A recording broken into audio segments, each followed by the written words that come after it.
আছে এবং গত এক সপ্তাহের ভিতরে আমরা দেখতে পাচ্ছি যে আওয়ামী ইসকন লীগ যে সনাতনী মানে প্রান্তিক এবং মৌলবাদী একটা সংগঠন আছে, সেই সংগঠনটা গত 3 মাস থেকে প্রচণ্ড রকমের উস্কানিমূলক সভা সমাবেশ এবং বক্তব্য দিয়ে বেড়াচ্ছে।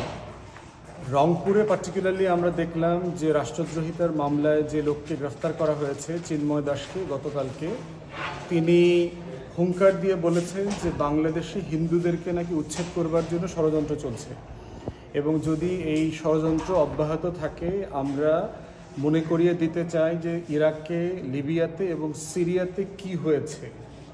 এখন আমরা যারা দুনিয়ার খোঁজখবর জানি, ইরাকে, লিবিয়াতে এবং সিরিয়াতে গৃহযুদ্ধ চলছে। ওয়ার অ্যান্ড টেররের নামে পশ্চিমা নেটো শক্তি যে 7টা মুসলিম দেশকে ধ্বংস করে দেবার প্ল্যান করেছিল 2000 সালে, তার অংশ হিসাবে। তো সেই জায়গাতে আমরা দেখতে পাচ্ছি